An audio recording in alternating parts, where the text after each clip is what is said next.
Good evening, everybody, and welcome to the December 1st special board meeting of the Florence Unified School District. Ms. Green, will you please take roll? President Mr. Beatty? Here. Vice President Ms. Wiegand? Here. Board Member Mr. Carr? Here. Board Member Ms. Jones? Here. Board Member Ms. Quist? Here. Superintendent Mr. Knudsen? Here. Okay, will everybody please stand for the Pledge of Allegiance. I pledge allegiance to the flag of the United States of America, and to the republic for which it stands, one nation, under God, indivisible, with liberty and justice for all. Thank you. At this point, I'll entertain a motion to accept the agenda. I move that we accept the special board meeting agenda for December 1st, 2025. Second. We have a motion and a second.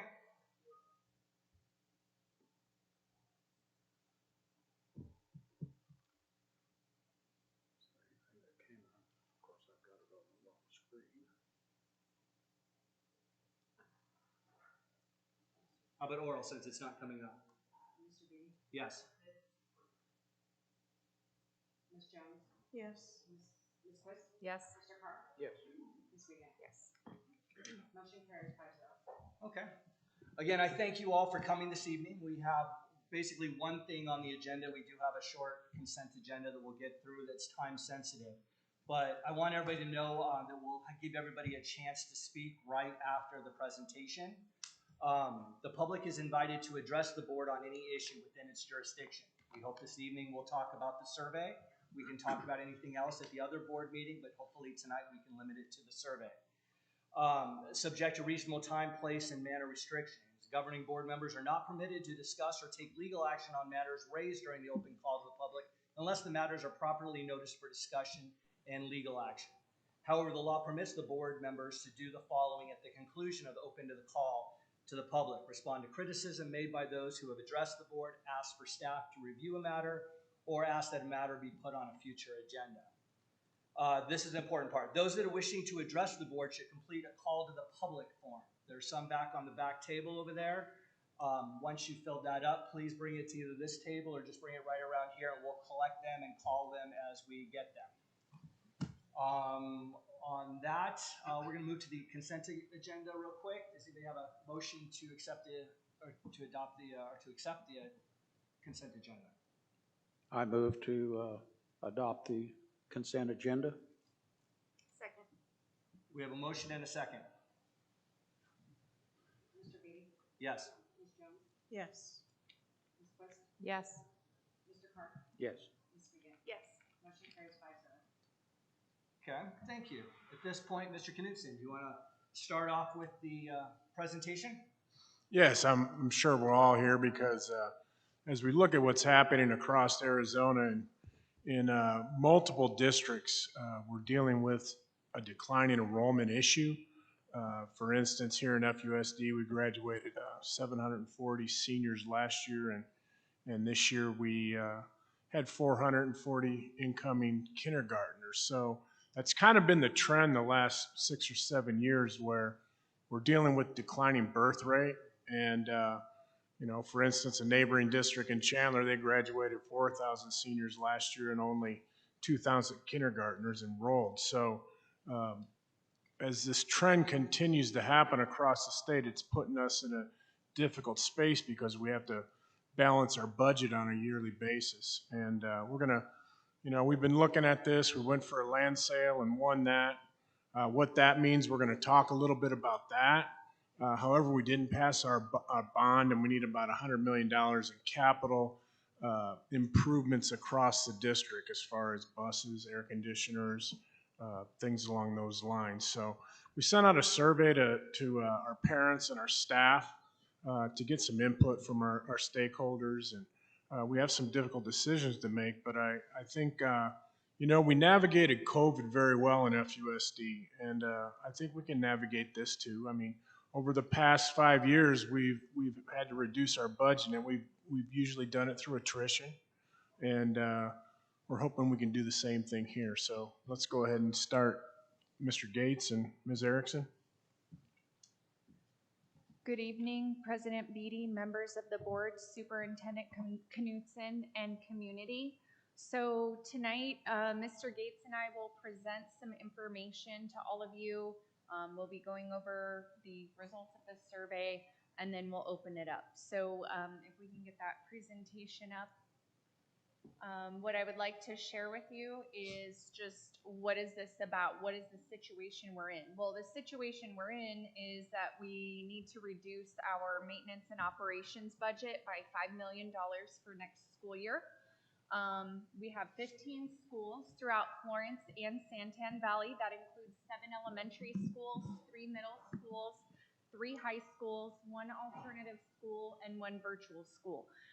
Often when I'm out in the community, there are community members that don't realize the span of our district. It is a rather large district, over 1.5 million in square footage for building space.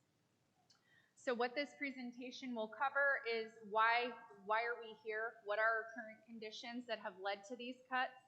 The stakeholder survey results, and then recommendations being made to the board based off of that input and just other projections and information that we have gathered. So why?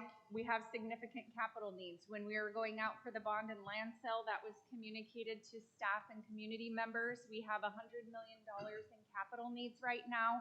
That includes everything from air conditioning replacements, roofing, windows, plumbing, just to name a few. We have buses that constantly require repair and need to be replenished after so many years, as well as technological needs. All of those add up to be quite a bit for a district with 8,200 students and about 15 buildings. So we pursued Proposition 401 and 402 to generate funds needed to meet our needs. The land sale, we were very grateful that that passed. And that will generate some capital funds, and I will get into maintenance and operations and capital funds and how those two are interrelated in a minute. But basically on the land sale, that will generate capital funds, but there is no guarantee on the timeline. It's a very lengthy process. We will go through what is called an RFP process, where real estate brokers will be able to bid on being the broker for the district. The parcels will then go up for sale, and there's no guarantee on when those funds will be realized. It could be next year, it could be the year after. Sometimes it can take quite a bit for that to happen. We can't rely on those funds to operate our budget for next year. Additional reasons why we're here is our bond failed. So that $100 million in capital needs, we have to figure it out. As a school district, we do not have the luxury of putting our expenses on a credit card or going into debt to cover capital needs. We have to operate within the budget that we have, and that means that we have to make reductions in order to take care of our needs. Superintendent Knudsen mentioned the declining birth rate. Since 2007 till present, the birth rate has declined at a rate more than 36%. And just to give you an example of what we've been dealing with the last couple years and what we're projected to realize for next year is an enrollment decline that continues. So we currently have 763 seniors, 442 kindergarten students.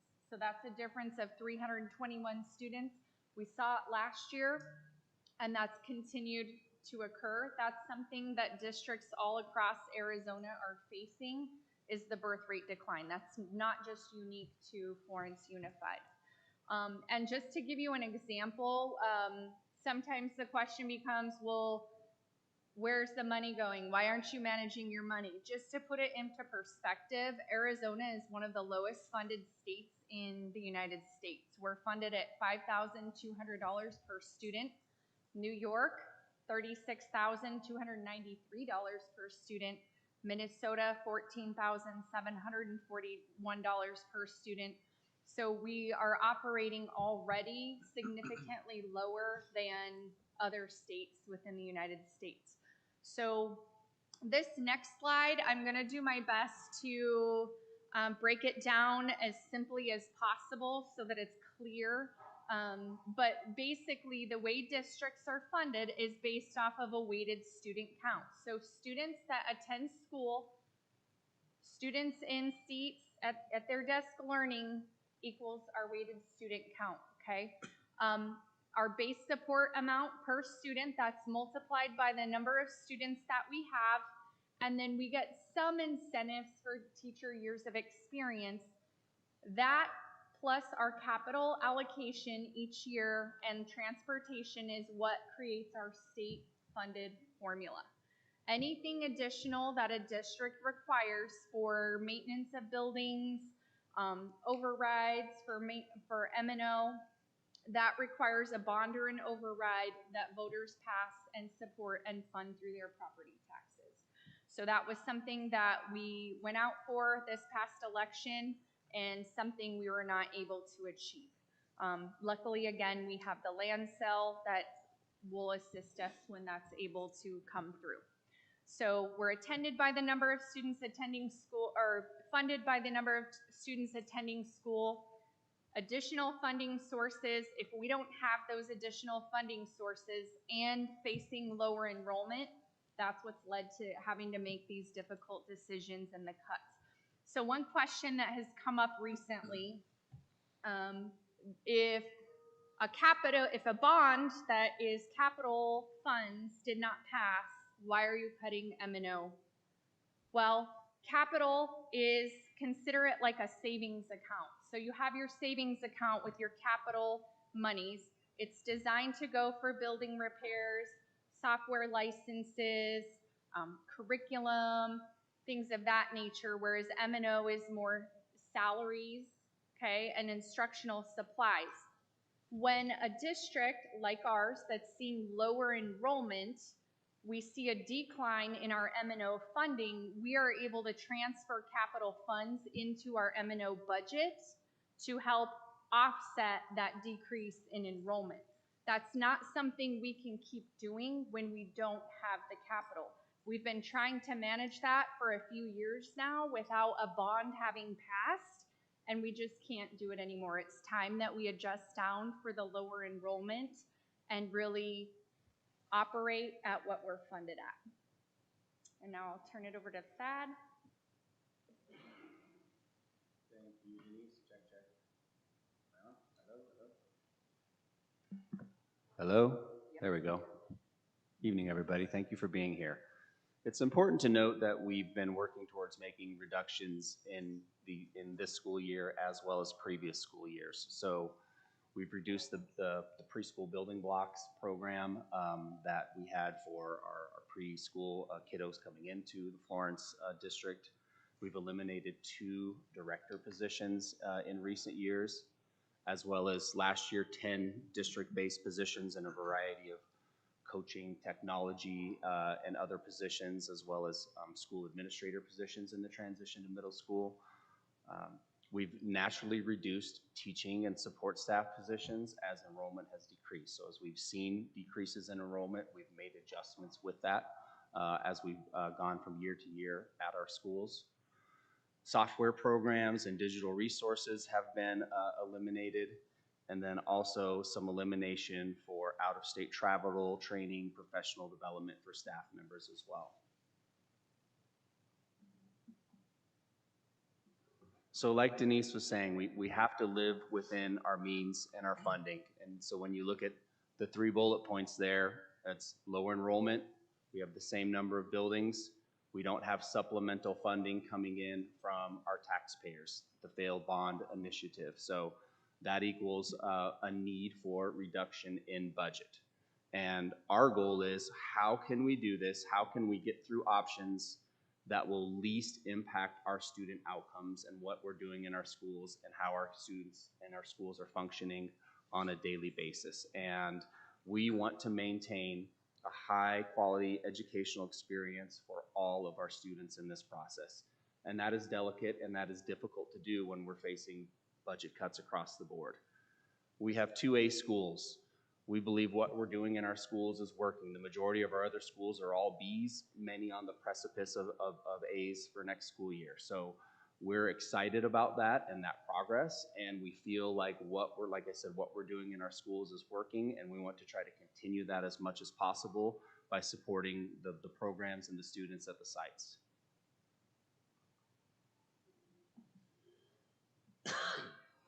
So we did send out a survey on November 20th to all of our parents and our employees to gain input, like how can we get more information as to potentially prioritizing different reductions that we could look at moving forward. That survey is still open, and like I said, it was to gain an understanding of areas from our staff and our parents for most and least future reductions. This was informational only, and so we're sharing this survey with you and with the board. You can see the response percentage. We had 61% of our employees complete the survey, 10% of our parents have completed the survey to this point. That survey is still open to where if somebody wanted to, they could go in and respond to it as well.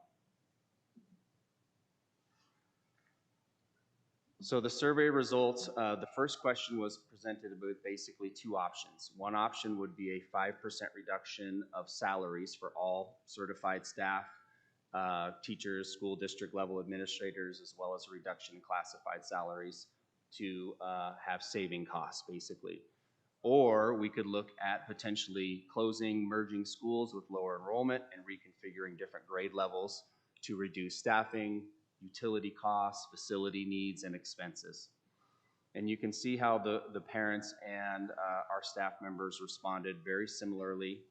12% of staff and 25% of parents favored option 1, which is a 5% reduction in salary, and 88% of staff and 75% of parents have favored option 2, merging or closing of schools.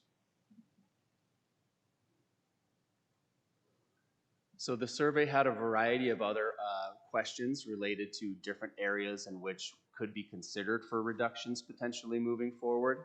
And it was done on a rating scale. So if rated as basically 5 to 1 on the scale. So a higher rating basically said, no, we do not want to reduce in this area, right? Whereas a lower rating said, yeah, no, we're more open to reducing in this area. Oh, opposite. Oh, did I mix that up? Sorry. Backwards there. So as you can see, my mistake. Thank you for catching that, everybody. So as you can see where our rating fell there with technology, the higher rating there comparatively to the others of 3.96 and 3.68 on average to say moving students away in our lower grades from potentially 1-to-1. We are currently a 1-to-1 district where all of our students from kindergarten through senior year of high school have their own device. This could potentially move away from that to where we have more of probably a technology hub of some sort for students at the lower level, not to say that they would not have access to technology at all, but more so a cart type system where it could be checked out, moved around to rooms and utilized in that method, as opposed to every single student having a device. Potential savings on this in licensures alone is around $140,000. When it comes time to refresh and new devices are needed for students, that could potentially be a savings of $1 million or more when we're talking total devices. So that's a significant amount. You can see transportation, increasing our walking distance boundary. So basically making it to where, our students that live further away from school may not be able to be bused to the school. So you can see where staff felt and parents felt on that. Parents definitely not as excited about potentially having to bring their kids to school on a daily basis if we did increase that boundary. We believe transportation is a key to our district. We have a huge district when you look at the geography from the south end to the north end of the district. And we believe that transportation and getting our kids to and from school is something that really sets us aside from charter schools and other schools out there, that we have that obligation to get our kids to school day in and day out. And we want to be able to continue to do that so our parents and families have that support from the district. Increasing class size, as you can see, our teachers and our parents were very similar in that to not increase class size, which is completely understanding. Support staff, reduction of district level positions, site level positions, was rated in the mid area there, very similarly to staff and parents.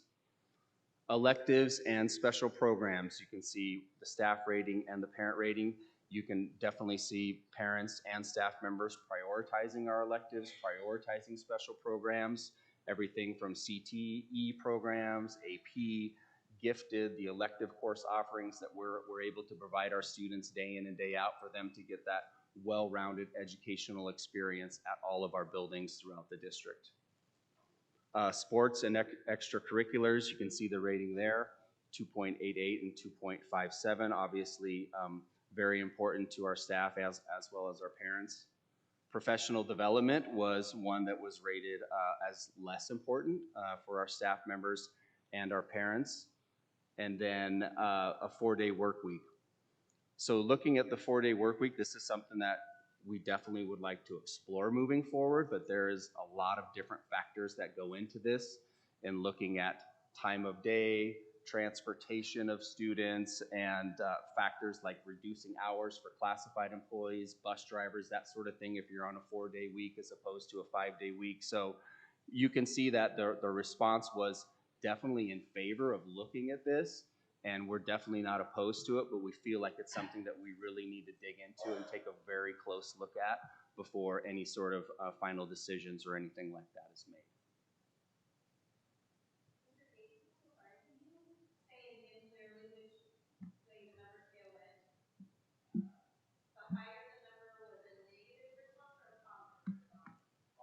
So the higher the number is a positive response. So yeah, so I'm sorry if I confuse people on that. So the higher the number there was, if a 5 was more favorable for the person that was submitting that survey, as opposed to a lower number was less favorable to it, okay? Thank you. Not that any of those are favorable, but what are you more likely to be in favor of or less likely to be in favor of? And we were very surprised at the 4-day work week or school week response. So that's definitely not something that can happen in a very short amount of time. There are a lot of logistics that go into that and a lot of answers that parents and staff and even us would need to find before we could go down that road. But it's something we can look into. So getting into what does this mean, okay? This is what we will be proposing to the board that will be voted on next Tuesday, December 9th. So today is just based off of the survey results and looking at all of our campuses, to be quite honest, and trying to figure out and looking at every single school in Florence Unified, what options would help us balance our budget, but also impact the least number of staff and students. So the first option is closing the current Florence Middle School campus, which would have the Florence Middle School students moving to the Florence High School campus into a 7-12 model. Currently, Florence High School has 739 students. There are 310 students at Florence Middle School. That would be 1049 projected for next year. The current campus capacity is at 1170. Students would attend school at the same start and end time for 7th through 12th grade. And I'd like to explain a little bit why Florence Middle School busing students to Santan Valley, to a Walker Butte, or to a Magma Ranch is not something that we believe is good for kids to be on a bus for that long and to leave their community to attend middle school. So that is the first proposal for the Florence Middle School campus. The second would be to close Santan Mountain Middle School campus, move those students to Walker Butte Middle School. Walker Butte currently has 346 students, with Santan Mountain's projected 587. That would have 933 students on campus with a total capacity of 1250. Those students that start and end time would be determined, but it would likely be different than the 7/12 start and end time. Again, this is a very difficult decision in weighing all the options, and all campus options were considered. So what is the impact? The impact, this is a minimal boundary change required. So it keeps Florence students in Florence, Santan Valley students in Santan Valley. The current Santan Mountain boundaried students would go to Walker Butte, so their boundaries would change. It would not impact any high school boundaries or any elementary school boundaries. The merging of these schools, it will allow us to create additional course and elective opportunities for students enrolled. It would create a larger staff at Walker Butte and a larger overall staff at Florence High School or in Florence 7/12, which would allow a crossover for electives teachers to push down and vertically articulate into lower grades.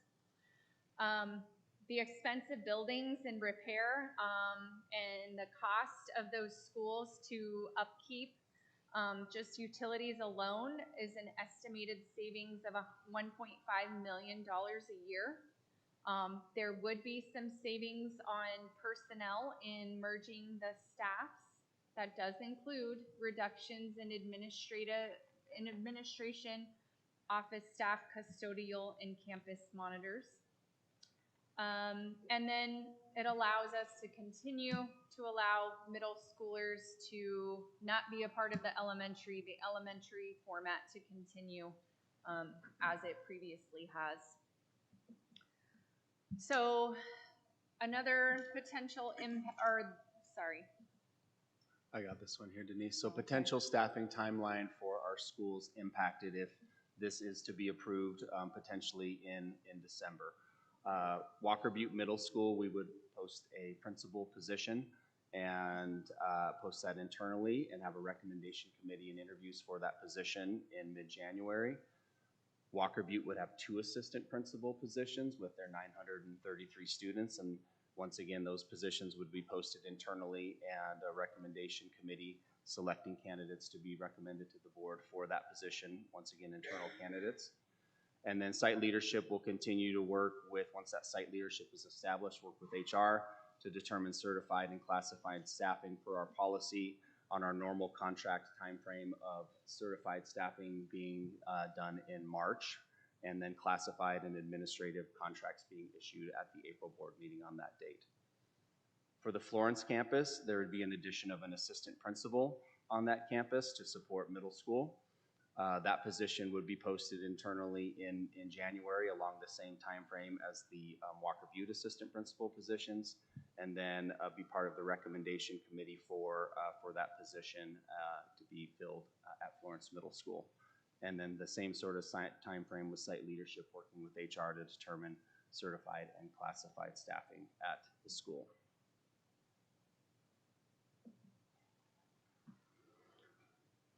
These are not the only anticipated staff reductions that we're looking at for next year, given the amount that we need to cut within our budget. We're looking at a variety of reductions at district level positions. We have reduced teaching positions, as I stated, over the last couple years with enrollment at schools where enrollment has gone down. We anticipate having to do this again based on enrollment at schools and where schools potentially are overstaffed here and there. This will be done via attrition, not via a RIF or a reduction in force. Last year, we reduced over 20 teaching positions via attrition. We anticipate being able to do the same thing in this scenario. When administrative and support staff reduction decisions are finalized, we will immediately communicate with employees about positions that are being reduced in either January or February, well before contracts are issued. And our goal is to make every effort to do this via attrition as much as possible so that somebody, if they want a job in the district, if there's a place they can transfer into, if there's another school that they can go to in a similar position, our goal is to try to work to try to do that as much as possible throughout this process. Okay, so in closing, obviously these are really difficult decisions that we're having to make. We're not the only school district in this boat. There's other districts with loss of student enrollment, failed initiatives. You can see some of the examples on there of Scottsdale, Kyrie, Namfi, Gilbert, Roosevelt, Phoenix Elementary are all looking at some of the same options or proposing some of the same similar options of different school closures based on some of those factors. By reducing these two buildings, it will help the district balance the budget without making cuts to our extracurriculars, our elective courses, our reading specialists, our intervention specialists, or greatly increasing class size. This allows us to continue to function the schools at the level that they're in and not make some of those more drastic cuts to what's happening in our schools on a daily basis to make them successful. And then the last point on this slide is this will protect capital funding to make necessary improvements to our existing buildings. So we have to, like a roof at Florence High is a need, at Anthem, a roof is a need. Wi-Fi upgrades on our campuses in the next 3 to 5 years is a huge need. Buses is a huge need. We're going to need to do a laptop refresh in the years to come. So all of that has to come from capital funding. If we have to take money from capital funding year in and year out to pay for personnel and for other things, that makes a limited budget for us to be able to do those things moving forward. And that's why we're trying to get to a more balanced budget to be able to achieve that. So additionally, making these hard decisions now will allow us in the future to be more strategic with what we're able to do with our employees. In the past, we have always covered insurance increases for our employees. We absorb that cost. Making this decision allows us to be able to be in the position where we can try to continue to do that for our staff, and down the road with cost of living, minimum wage increases, other inflationary increases, we can continue to try to keep up with that as much as possible. It allows us to continue transporting our students and to impact the least number of staff and students. It still is an impact. It's not fun to have to affect other people's job experiences and move their cheese, right? That's not a fun thing to have to do, but these options allow us to affect the smallest number of people. We have some great schools. We have some A-rated schools. We have some schools that are very, very close to becoming A's, and there are some great things happening on our campuses, and we don't want to stop providing those experiences for our students. So we would also like to create a budget committee moving forward with some stakeholders. Any of you that are interested in being part of that, you are invited to contact me or Thad and express your interest. We want to be proactive in moving forward. So if there are cuts that are needed in the future, if our enrollment does continue to decline and our funding continues to decline, we have a team that's prepared to be proactive about future decisions. Thank you. Thank you, Ms. Erickson. Do we have any questions before I open it up? I don't. Ms. Erickson, can you address what happens if we don't do anything, if we don't make cuts? So if we don't make cuts, if we say we're just going to roll the dice and keep operating the status quo without making any reductions based off of our decreased enrollment and our depleted capital funding, that's always an option that the board has, is to take no action. Every employee in Florence Unified has written into their contract that if the school district is ever unable to fund salaries, that there is a furlough option in contracts. That is always an option to roll the dice. Not saying that that for sure would happen, but if our funding doesn't come in and our enrollment continues to decrease and we take no action and we run out of funds, we're not allowed to put that on a credit card to make payroll. So there is a potential of that. There is a potential of needing to RIF. There is the potential that we're having to make drastic changes mid-year. No follow-up questions? Okay. At this point, I'm going to open up the call to the public. Again, for those that just arrived, those wishing to address the board should complete a call to the public form, which is in that back corner, and submit it to the board secretary.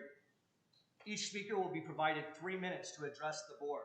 And at the onset, if you would just, before your remarks, if you could just state your name, just for the record. I have a number of requests so far. Again, if anybody else, while we're doing this, wants to, they're in the back corner.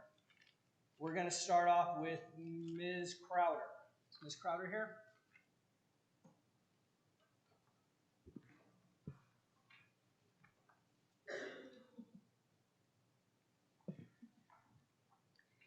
Dear board members, district staff, and families of Florence. Last year, our district experienced budget cuts and position changes that negatively impacted staff morale. It appears that the push to transition to the middle school model for 7th and 8th grade may have been in vain, as there are now discussions about moving middle school students to the high school. The recent survey suggested further cuts affecting the dedicated staff members who work tirelessly on the ground prioritizing our students' needs. The bond was promoted for building maintenance with no mention of potential cuts that would further affect our teachers.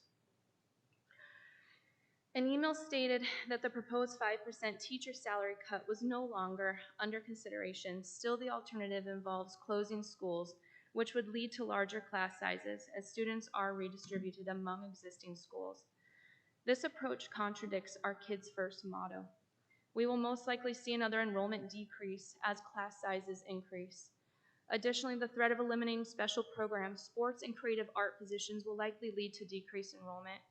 If we don't have anything to offer, there's no reason to stay. Last year, we were told that the middle school model would enhance our offerings for students similar to what other districts provided. It feels contradictory to consider cutting the very programs that make our schools enjoyable for our students now. I'd like to propose a motion to evaluate positions within district office level and across the board, which are often not addressed in these discussions. Furthermore, I suggest implementing a 4-day school week to attract more families while also providing an aftercare program for those who need childcare on Fridays. I also urge that any surveys sent out should clearly outline the potential cuts that could result from the voting options presented. The data provided thus far is inaccurate, as families did not have a proper understanding of what they voted for. Or I should say many families did not. Thank you for your time. Okay, just one, Ms. Carter. Does anybody have any questions? No? I thank you for coming. Thank you.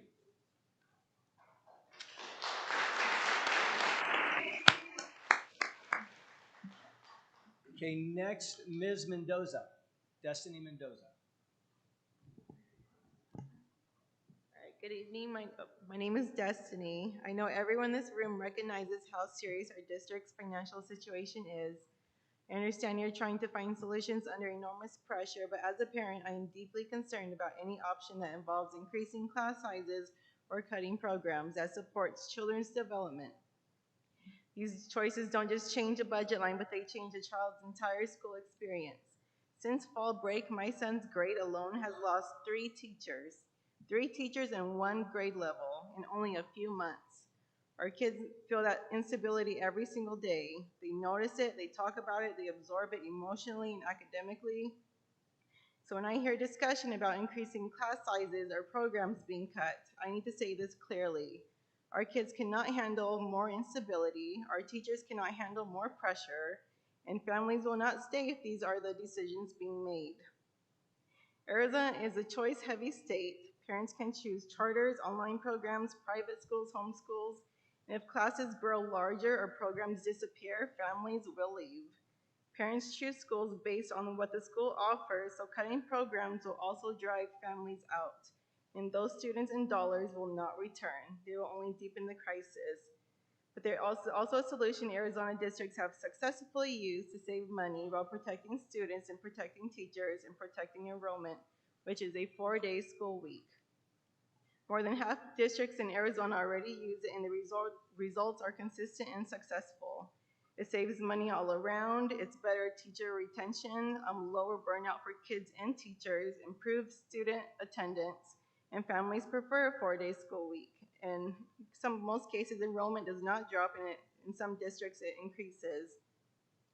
A 4-day week is one of the only options that saves real money without harming kids or pushing families out. Majority of school districts are already doing it, and it's nothing new. It's a proven model, and most schools are normal schools hours around 8 to 3. Florence K-8 is a good school. Teachers care deeply, and the kids work hard, and families want to stay, but to keep families here, we must choose options that support students' well-being, not one that takes opportunities away. You represent the community, and you represent our children, and we're trusting you to choose a path that truly aligns with kids first. Kids first means protecting classrooms. Kids first means protecting programs. Kids first means protecting the teachers who show up for us every day. And kids first means choosing solutions that stabilize, not destabilize our schools. A 4-day school week allows us to save money without sacrificing the heart of what makes Florence Unified strong. You are elected by this community. You represent the people who live here. If the decisions being made do not reflect the will and needs of the families in this district, then the community will remember that. Thank you for listening, and thank you for considering a solution that keeps our district stable, supported, and truly centered on the children we serve. Thank you, Ms. Mendoza.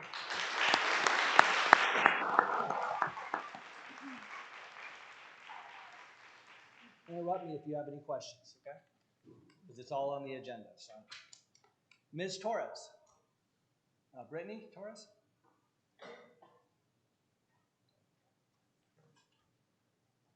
Hello. Sorry, it's my first time, I'm a little nervous. My name's Brittany Torres. I'm a Florence native and a proud graduate of the district. First, I want to express concern about transparency. The recent budget survey was intended to gather input, yet there was no comment fields. Without clear communication on operating budget, the community cannot make an informed decision, rather they feel forced. We need visibility into what has already been cut and what future plans look like beyond the limited options presented. I also want to point out that the bond was not presented in a manner that explained the consequences if it failed to pass outside of school improvements. Additionally, I've heard if you don't have a Google account, you can't access the link. 10% you guys said today of parents responded to the survey. So if you guys could look into that. Secondly, I strongly urge the board to protect the core of our education, our teachers and our classrooms. Reducing teachers' pay should never be on the table, not now and not in the future. Eliminating programs like art and PE are also sending the wrong message. These electives don't take much engagement from our youth. Just get back to the basics. They're young children. They don't need much. These decisions impact consistency, trust, and ultimately enrollment. Our families are already leaving, and if these measures move forward, the trends will accelerate. My own son lost a teacher first quarter that he loved dearly, and her absence really shows. Our students are already behind, that's my opinion. Our children need stability,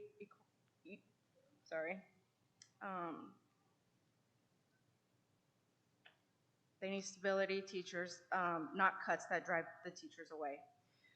Instead, maybe let's focus on alternative cost savings, cut non-essential before touching the classroom, things like bonuses, phone stipends, unnecessary tech. In my opinion, I don't know why kindergartners through first grade or fifth grade actually need laptops. Again, just get back to the basics. I just wanted to ask if the district has a procurement team. If you're evaluating spend, sourcing, comprehensive pricing, where spend's most concentrated, how can we reduce or repurpose that? The community would benefit from an overall spend report. Other districts have successfully implemented 4-day a week and brought professional development in-house to reduce costs. Florence, in my opinion, is just behind in that space. We should do the same. If a position opens, consider cross-training rather than backfilling. Continue to challenge the status quo. I'd like to ask what the community can do to further help. We want to be a part of the solution, but we need transparency and collaboration to make that possible. Florence used to be a district family sought out. We've lost that reputation. Our children deserve stability, quality education in a district that truly puts kids first. Just cut the fluff out of the budget, not our children's future. Ms. Torres, do you have?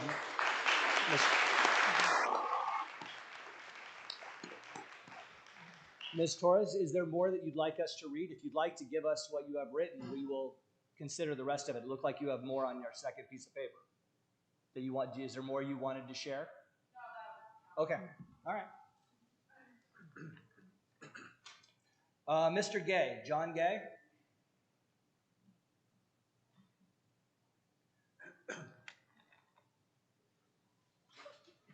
Mr. President, members of the board, Superintendent Knutson, I stand here as a 40-year resident of the town of Florence, former school board member myself, did my term up there, did a lot of planning to build all these schools that you guys see out here, and it was planning. I see here district by design. It would lead somebody to believe that there's intricate planning involved. And you just told us, Denise, that there's been enrollment reduction for the last 5 to 10 years. It would appear to me that somebody has failed to plan appropriately and accordingly. Otherwise, we'd be ahead of this, and we have to make those hard decisions that Denise said need to be made. Those should have been planned for all along. The middle school model that was forced on everybody this last year resulted in additional principals, assistant principals, staffing at these locations, which are impacted the budget. I would assume that being planning and ahead, you would know that that was going to be the impact, especially if you see for 5 to 10 years, you're going to see a reduction in the enrollment and an impact on your budget. Why would you go and expand additional hiring of employees, uniforms, other things that have been spent on to supply and support the middle school model? I don't understand that. That increased your salary, benefits, everything associated with that. Parents and staff in the survey supported a reduction in merging and allowing increased electives, reducing those. But the plan says by doing these moves of Santan and shutting down Florence Middle School, we can increase those electives. We don't care if you increase the electives. You're just moving kids, and that's a statement you make to make it sound better. It's still more costly. You got to look at your pennies, folks. I ran a $380 million agency. You got to watch the pennies as much as you watch the $1,000 bills flying by you. February review of positions to be reduced. Why would the board meet and approve that next week when you don't know what those numbers are, who those people are, or what the financial impact is going to be until they come back to you in January and February and say, these are the positions we want to get rid of. But you're going to approve in advance that decision. That makes absolutely no sense to me. Through attrition, if you have to do that, then that's the way to do it. Reduction in force, follow your state guidelines. That's all I have to say. If this board does approve this 7th through 12th plan, I'll be the first one knocking on doors in a recall election for every frickin' one of you. Pardon my, I don't mean to disrespect you, but planning is planning, and running amok and making these changes. A lot of folks here don't want 12-year-olds in high school either. If it was a good deal to move them out of the elementary and get them separated as 7th and 8th graders, what makes it good for a 12-year-old 7th grader to be with an 18-year-old high school student running around campus?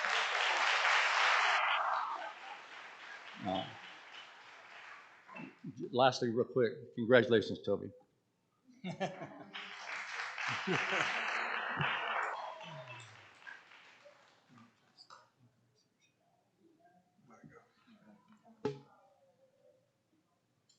Ms. Kathamer. Corey?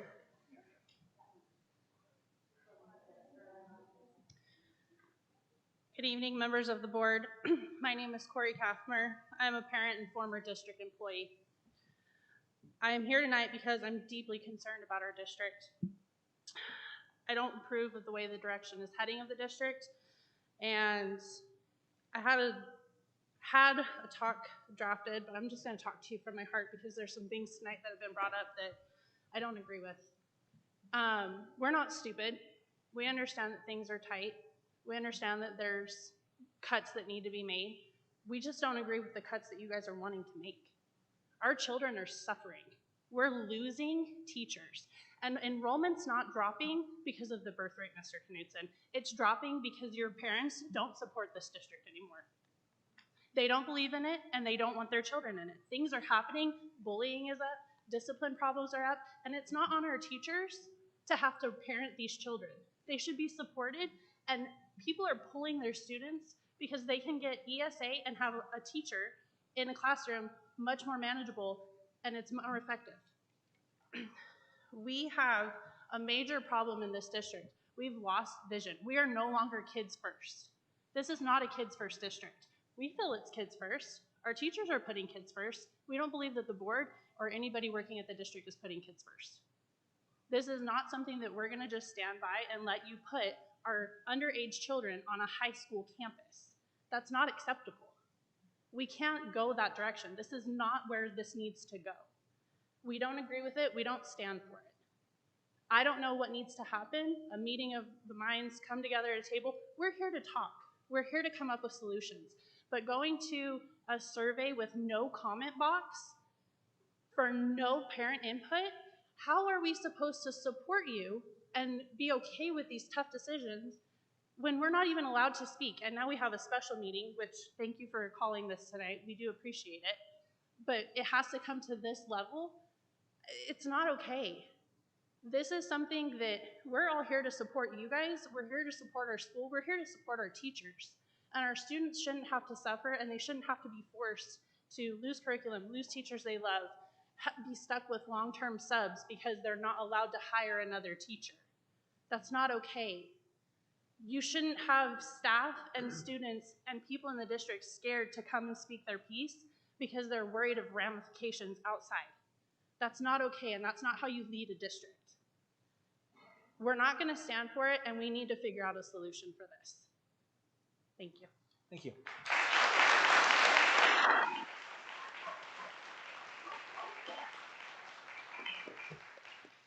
Next, Ms. Mariscal.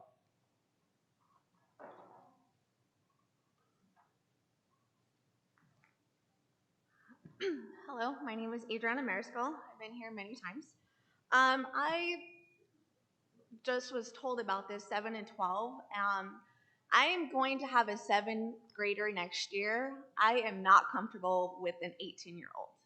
I will move my kid to either Coolidge Unified District or I would go take her somewhere else. I am not comfortable with that. I'm sure most of these parents, if we wanted that, we would go to ALA. We would go to these other schools, but we don't. We want them here. I graduated. I went to Florence Unified School District all my life. This is not the school I grew up, or the district I grew up in, and it's kind of sad. These teachers here, they're for our kids. Like Destiny said, my son has lost 3 teachers. 3, and you know why they left? Because of the budget, because of salary. We're not backing our teachers up, and that's sad. Why don't we, if we're cutting anything, why don't we cut from the higher up instead of the lower, where the teachers are there in the classroom with our kids? And if we're gonna do budget cuts, why don't we implement the 4-day week schedule? Coolidge is doing it, other ones are doing it. The town's gonna start doing 4-day schedules. Why don't we cut there? Why do we have to have a half day in the middle of the week? Why can't we just do it on a Friday?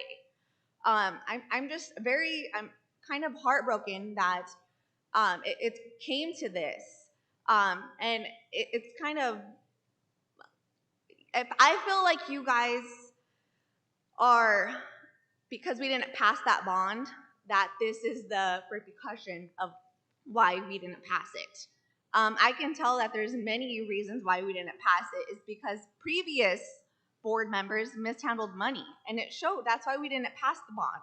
I'm not saying that that's clearly why, but the funding isn't being funded where it's supposed to be. And I'm not in agree of this 7 to 12 at all. You guys, the first one for K through 5, a lot of us voted for that one, and then all of a sudden, it's K through 6. So I feel like even if we tell you guys what we want, you guys do a complete different other turnaround. And that's not what we voted for you guys. You guys are here for us. We're here talking to you guys, and I think that's where you guys really need to understand. We voted you guys in for us. Your guys is our voice. Sorry, I'm just really nervous. But like again, our motto is kids first, and it's not kids first anymore. It's district first, and that's kind of sad. So thank you.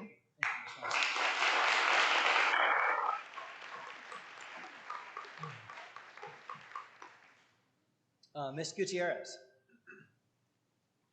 Andrea? Okay.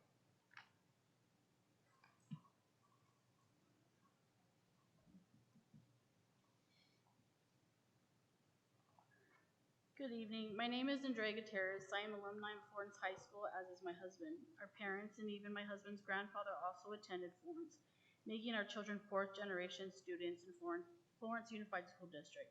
My husband worked for the district for 15 years until he became disabled last year.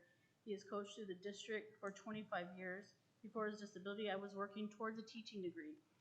My goal still is to become a teacher in this district. We currently have 3 children attending Florence schools. All of this to say my family is deeply rooted and invested in this district. I reviewed the recent survey that was sent out and have to be honest, most of the options concern me. They made me question whether I need to find a different school for my children. I understand that budget cuts may be necessary, but are the options listed in the survey truly the only choice the district has? I can't imagine schools being closed and 7th graders being put with high school students. I cannot imagine even larger class sizes. We already struggle to find and retain teachers. Do we really think increasing their workload by reducing staff is a good idea? Do we believe asking support staff to do work of 2 or 3 people will help? I worry it will push more teachers and staff to leave. And how does having overworked teachers and staff impact our children? Not positively. We already have long-term substitutes who are not putting kids first. The students feel when a teacher, permanent or not, is not giving their best. My 5th grader has been struggling with the long-term sub, and if we lose more teachers, we risk even more heavily on long-term subs. The middle school models were introduced to better serve our children, and a major benefit was offering more electives. Now we are considering taking those opportunities away and reducing sports teams or coaching pay. Our children gain far more from sports than just a chance to win. They learn discipline, teamwork, and build relationships that they desperately need. Many coaches already give countless hours for very little pay. Lowering it further will not help us attract or keep quality coaches. If we want meaningful input from the community, from us parents, create a committee. Open up the survey. There was no place for comments, no space to share real thoughts. It was simply choose one of these options. Have a committee go into the community and listen. You have a group of parents here who are willing to help and willing to speak up for what is truly best for our children. And don't just ask parents, ask teachers. They are the front line. They are with our children every day. They know their needs on a personal level. Listening does not weaken leadership, it strengthens it. Our responsibility as students is significant. Children rely on us, parents, educators, and community leaders to create schools where they are safe, supported, and able to thrive. While some choices will be difficult and require investment, we must keep students at the center of our decision. By leading with courage, compassion, and integrity, we shape our schools, but the futures of the children we serve. At this time, I'm asking you to truly put kids first. Thank you.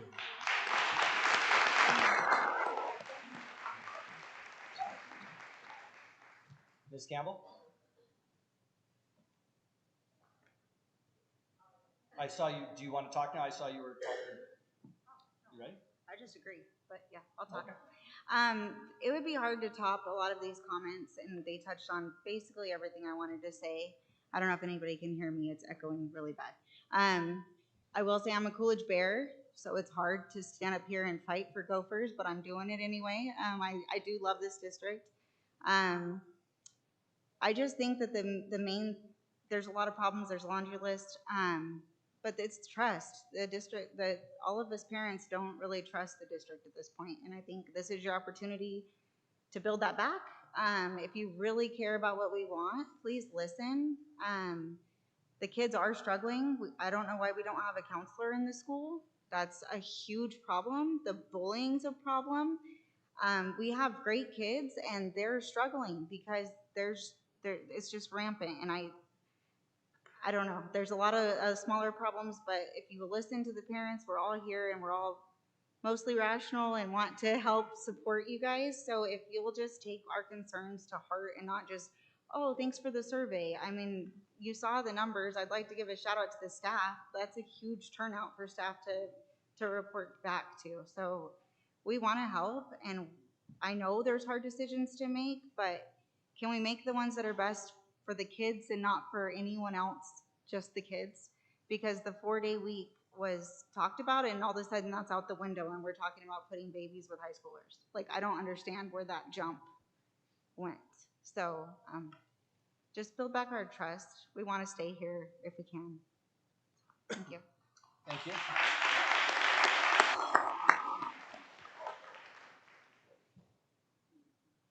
Another Catherine?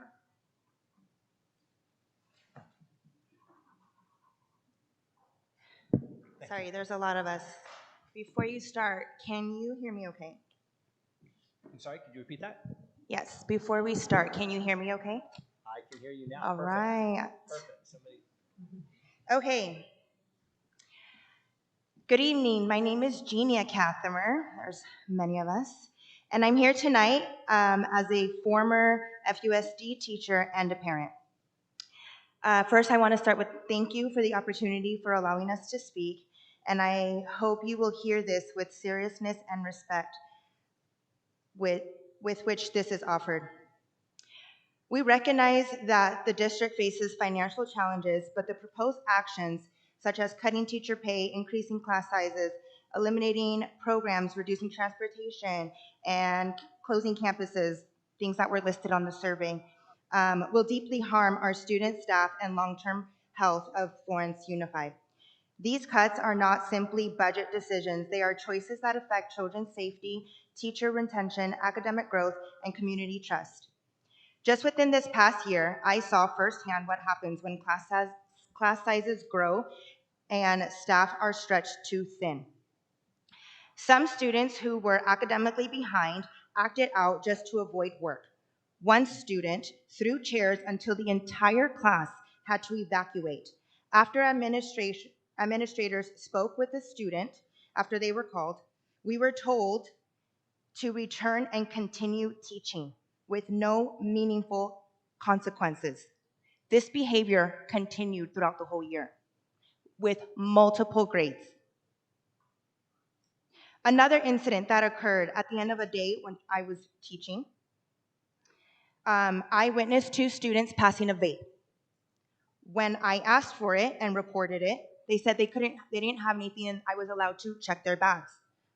In doing so, nothing was found, but later I found out they were in fact smoking weed, and I witnessed what was being put in their undershirts. I saw the whole thing, I reported it, and I was told we couldn't do anything about it. These are 12-year-olds. Now, I understand weed is illegal in the state. Someone correct me, is it allowed for 12-year-old kids, especially on a school campus? I also have the proof for this, screenshots, if you would like to see the student who mentions her smoking habits. Again, nothing was done about it.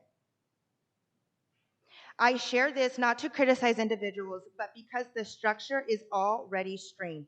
Larger class sizes and situations that are working will make things that are in process will make things worse. As a parent, my own child endured multiple serious incidents.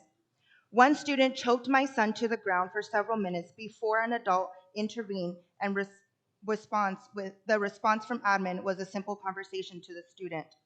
In a separate incident, another student grabbed my son's private parts. This is a first grader. Let me just clear that up. I know my time is out, but this at least piece needs to be heard. Because when I reported it while I was working on your campus, the teacher reported it to me because I was at work on campus. I reported it to administrators, and I was told that it was reported to the district. I haven't heard anything. Granted, this was last year, so I know time has passed, but I was following my chain of command, and I heard nothing. How about, just a sec, so can I have a staff contact you? I'll have my assistant superintendent contact you and talk about this now. I have your contact information right here. Sure. And with your permission, I will have Ms. Erickson call you and discuss this and bring it forward to us. Okay, so you're telling me you never heard of this incident until now. Is that correct? I don't remember this one from last year, no, but we don't get every disciplinary, there's the word. Sure. Report to us, but I don't remember this, no. So where do we draw the line? My son was touched inappropriately while in class. Okay, well. At what point do you look at the incidents and realize maybe I should put some attention to this? Because since then, sadly, we have left the school district. And not because we wanted to, but because we felt like we weren't supported. Because the blame was put on these lovely teachers who are doing their best with a class size of 22 to 25. I was there as a teacher. I was doing my very best. You can hear in my voice, I was very stern with the way I run my classrooms. It is difficult.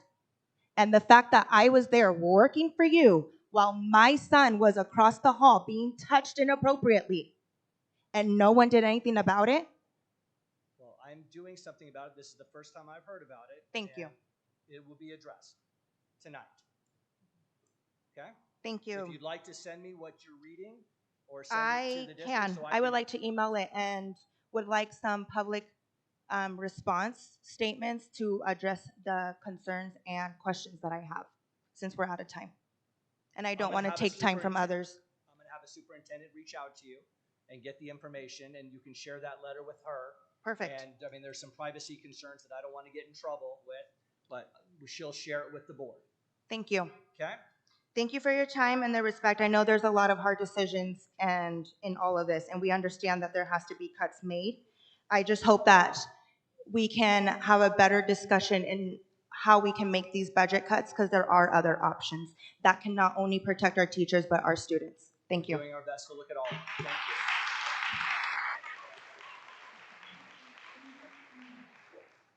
Ms. Claridge.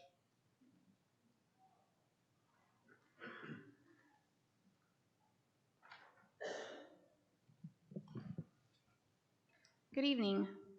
My name is Hannah Claridge. I am a parent of 3 students in this district. I'm a substitute teacher with the district, and I coach here as well at the middle school and high school level. I'm here to strongly oppose the proposal to close our middle school and merge these students into a 7 through 12 campus. Our district has already undergone major changes to adapt to the middle school model. Most of the families did not want this model to begin with. It was something we were told was going to fix a lot of problems that they had with the K-8 model. And we worked really hard between the students, the teachers, families, administrators. I know that there's been a lot of time and effort invested into making that transition. And now we're being told that the middle schools should be eliminated altogether here in Florence. This sudden reversal feels less like thoughtful planning and more like a reaction to a budget crisis created by district mismanagement, not by our kids or by our teachers. For years, teachers and parents in this district have been patronized, dismissed, and left out of real decision-making at the district level. These unilateral decisions have contributed to declining enrollment and a loss of trust in the district leadership. The loss of trust also contributed to the failure of the bond election. Closing a middle school, uprooting hundreds of students, and disrupting the learning environment should never be the first solution offered. Should never be the first solution offered. It should never feel like a retaliation against the community that has repeatedly asked for transparency and collaboration. Our students deserve better. Our staff deserves better. These teachers work tirelessly to provide an amazing education environment for our students. They should be applauded at every opportunity, not added onto their burdens. Our community deserves leadership that listens, plans responsibly, and actually puts students first. This does not put students first by merging into a 712 campus. I urge you to abandon this proposal and work with us, the families and staff, openly and honestly, to find solutions that do not sacrifice our children's stability and success. Thank you for your time. Thank you, Ms. Claridge.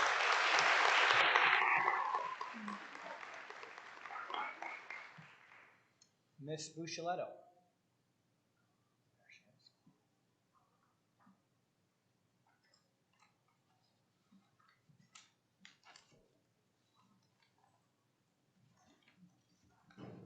Good afternoon.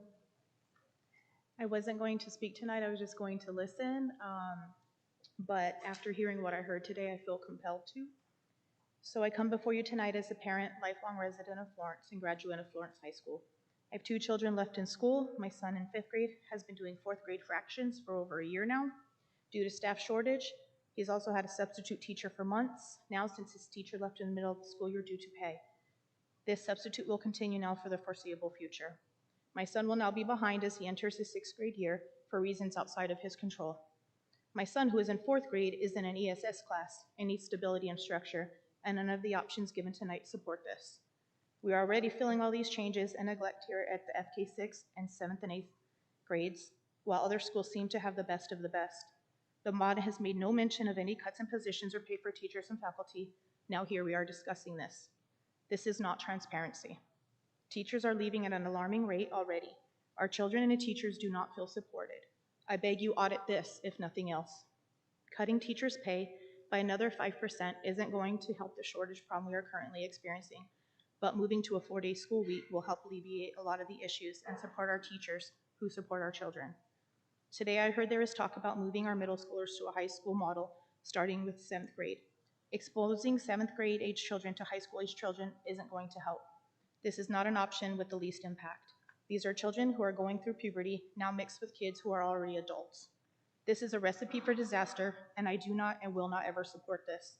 I ask you to open your heart and minds to the statements you heard tonight and how this affects our children, the teachers, and all of their futures. I often sit in your audience for meetings, and I know you're a board that weighs all options, and I trust that you all will do that this time as well. Thank you. Thank you, Mitch.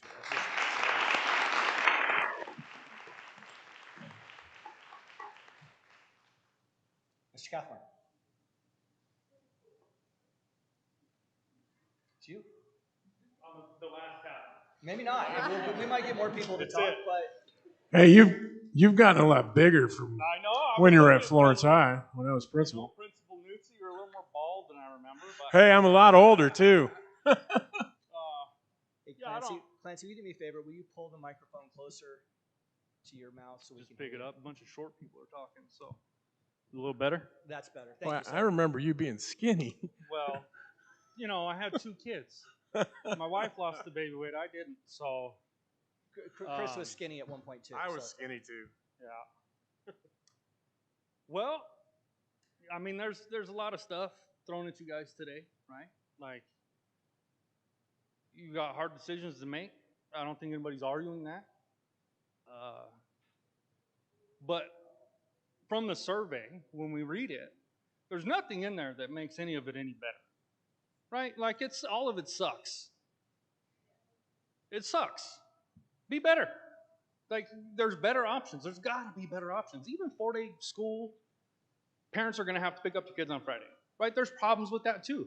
I like it better than everything else, but there's still problems with it. There's issues. You know, I don't know if there's an easy solution. You know, when we were going to Florence, everybody here is a Florence native. We didn't have 2008. competition. Yeah, we didn't have competition. So this is where you sent your kid. Now we have competition, and you're trying to pass a bond in a retirement state.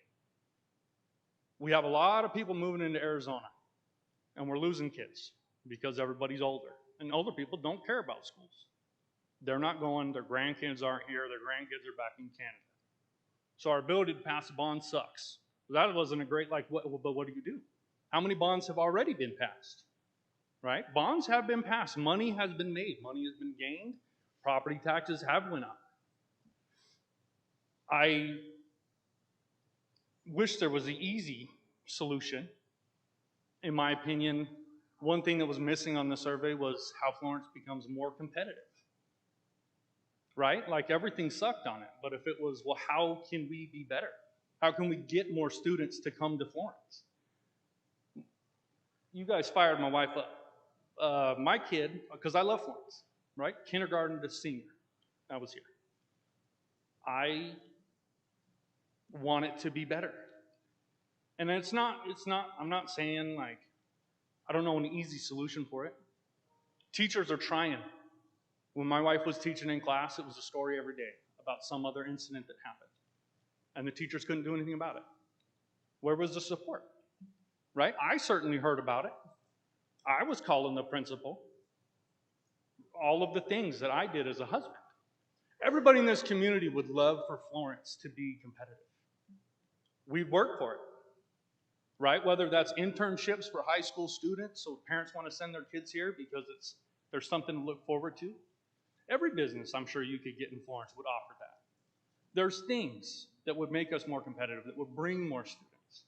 Because it feels like we're chasing a ball that's rolling downhill, right? Like, it's hard to earn money as a school. I get that. It's hard to earn money as a school. You know, it's not like you got investment brokers out back betting on the 401ks and the S&P 500. That's not happening. But there's better ways. I don't know what the best way is. And we all understand your job is hard. You know, nobody's saying it's easy. Nobody's saying it's easy to fire a teacher because you made a decision on a vote. Because that's what happens, right? Real people's lives. Their kids that were going to Florence aren't going to Florence anymore. Because that's what the future looks like. None of the things on the list, except maybe the 4-day work week, would improve teacher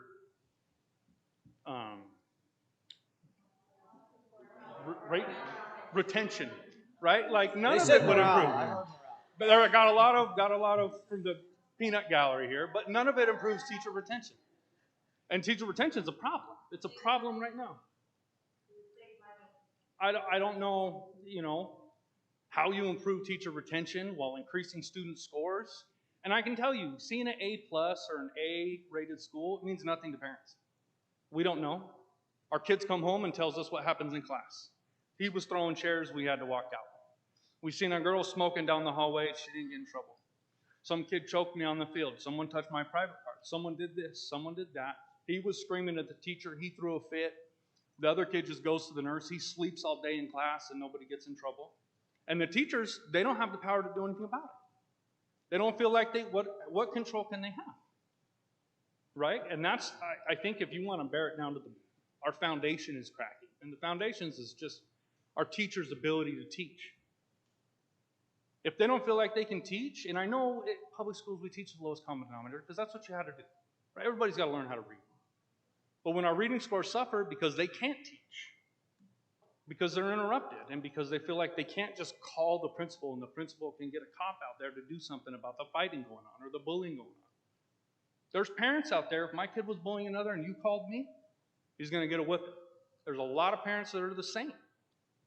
And maybe they're not getting called, and maybe they're not taking responsibility for their children, and that's a community problem. But this is a public school, which means it's community. And I don't feel like you guys rely on the resource that is the Florence community that cares. I don't know how many of these public forums people have shown up to before this one, but people care. Well, maybe we can get a couple more forums going so we can have some more transparency and more communication. Yeah, I just, you know, you can rely a little bit more on your community. I think you would be surprised. I think COVID kind of messed that up for a long time, but, you know, there's other options. So I appreciate it, Clancy. We may be calling you on that, okay?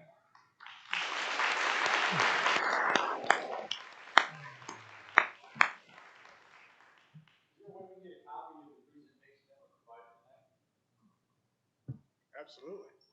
We'll have it posted on our website. And we can, if you do not have, you're not an employee or a parent, if you wanted to leave your email, Mr. Gay, I can let you know what the link is. I think I have your email here. Can I share it with the superintendent to email it to you? Somewhere in there. It's there. Hey, and if any of you want to come and meet with any one of the three of us at any time, come in and make an appointment, and we'll be happy to sit down with you. We've come to the end of the people that have signed up. Has anybody else decided they'd like to say something before I close this meeting? There's somebody back. Oh, is that Mrs. Rankin? Oh, is Tom here with you?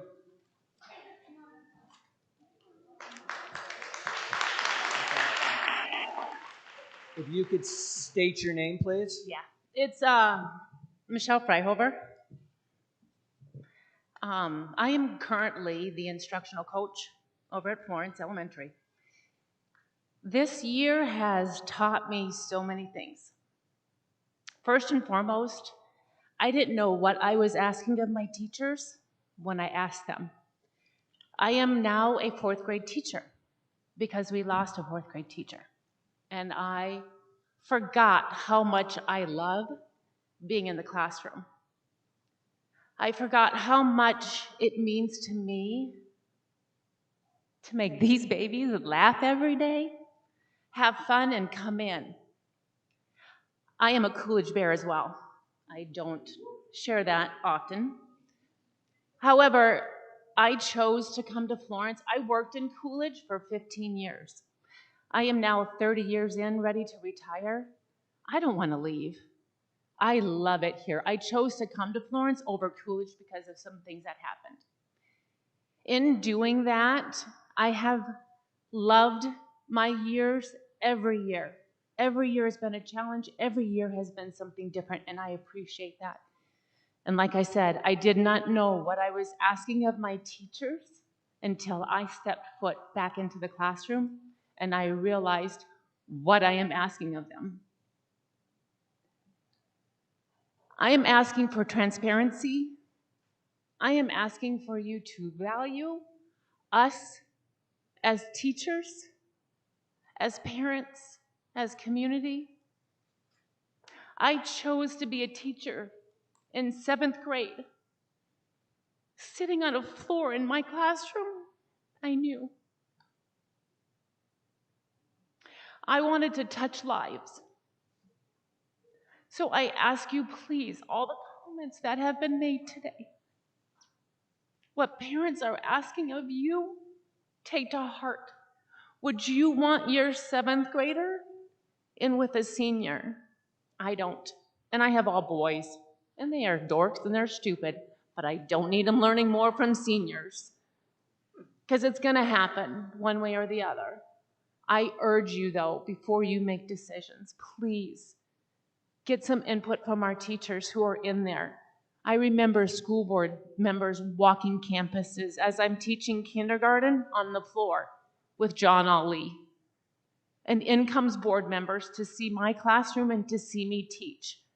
I haven't seen a board member on the school walking into my classroom. I haven't seen a district office coming into my classroom. I chose to be a teacher because I love it.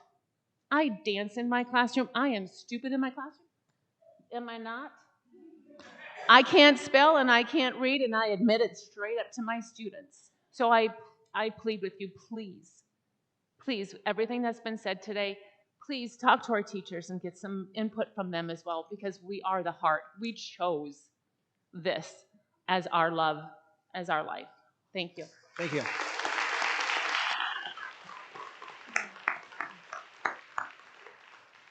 Mrs. Rankin?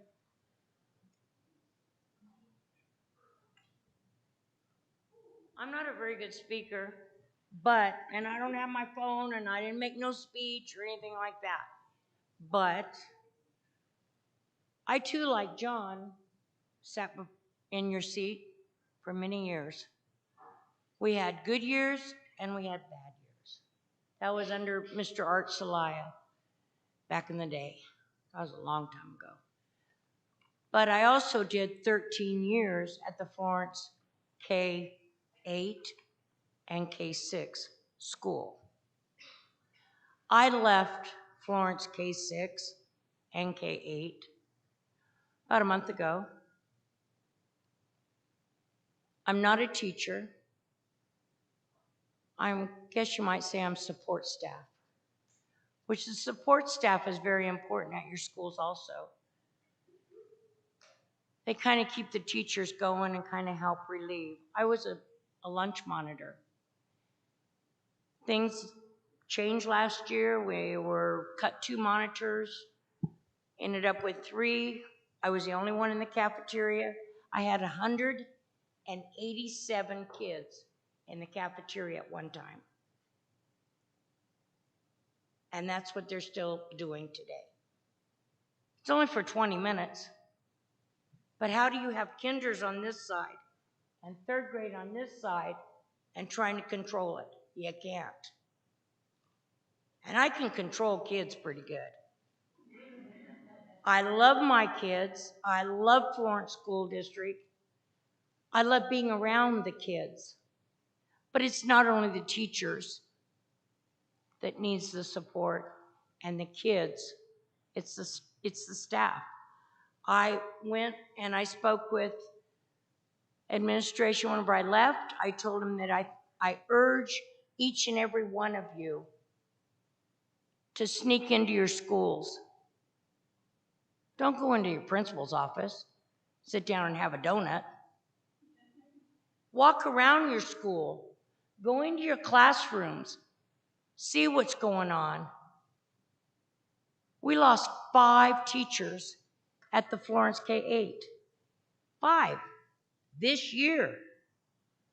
That should be a red flag to you folks. It wasn't all because of money. There was other reasons also. And I know you guys know the reasons, because we all do. I urge you guys to get out.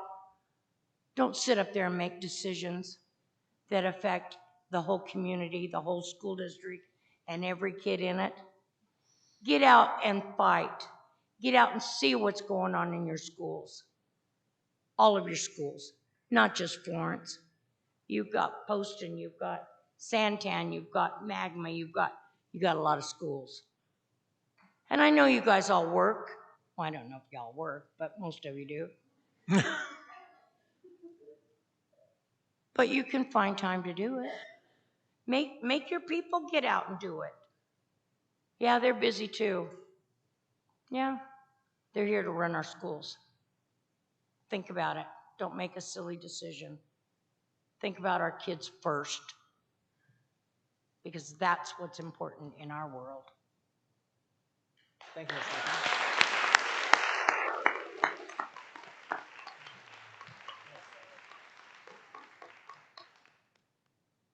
Yes, ma'am. Remember, next time everybody fill out a form if you're interested. Don't want to leave anybody. Sorry, I Your was name, please. compelled after I heard everything. My name is Amanda Johnson. My youngest daughter goes to Copper Basin. I was given the privilege with Ms. Erickson to be on the parent committee this last year. I have to say, you guys obviously do not have an easy job to do and decisions to make, and I was more well aware of what that looked like being on the committee with Ms. Erickson. So she's a huge asset to this district, and she's a huge gift. So please make sure that you recognize her and treat her well so that she can stay and help these improvements that are coming.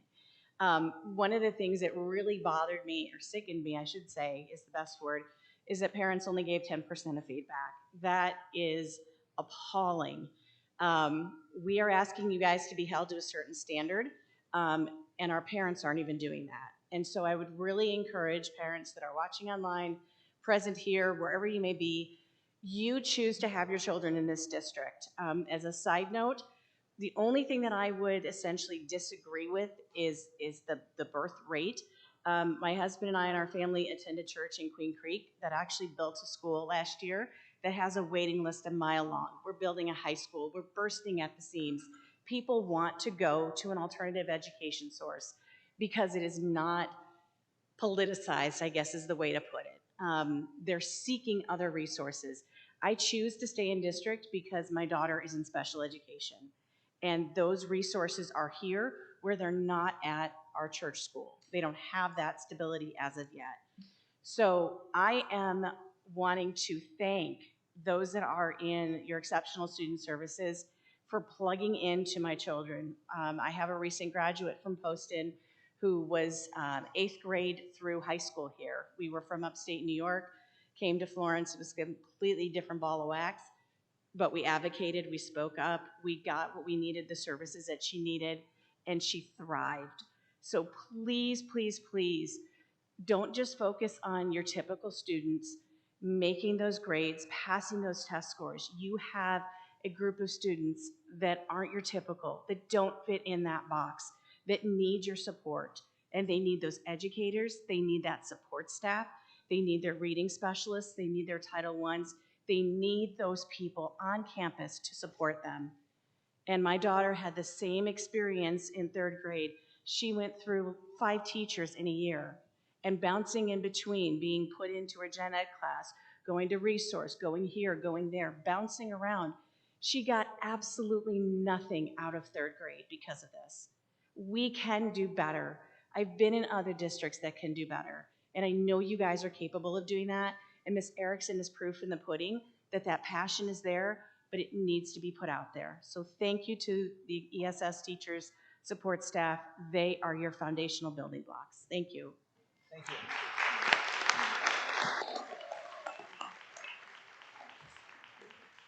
I think that's Mr. Mendoza in the back raising his hand.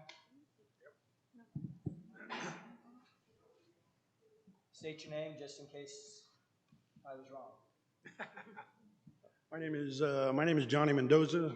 I am a current employee for the district. I work in maintenance.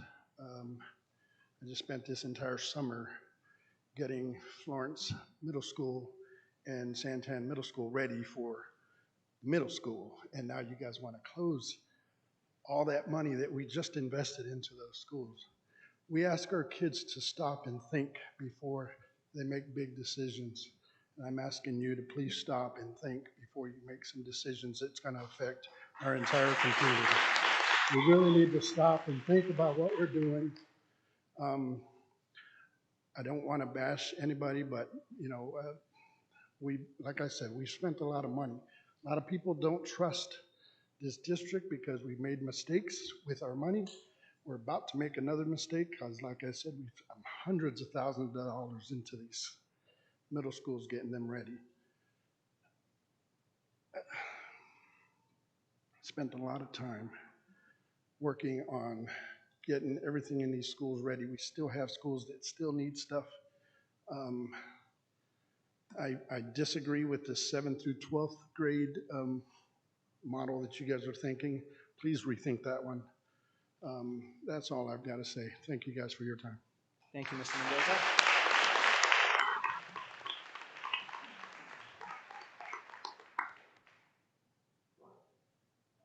I don't see any more hands. Okay. Okay. Please state your name at the beginning. Thank you. My name is Laura Penny, and we moved here about 2 years ago. I have brought 4 boys to your district, and we came from a school that did a 4-day week. It's very doable, and it'll save a lot of money. So I would encourage you to please look into that harder. The other deal with the 7th through 12th deal, will be a 16-year-old boy in the high school. You guys do that, I will pull him. I do not want my 16-year-old son in 7th and 8th grade girls. That is not going to happen to my boy.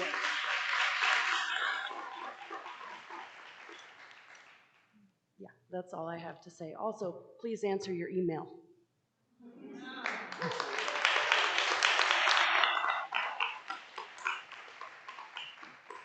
Thank you.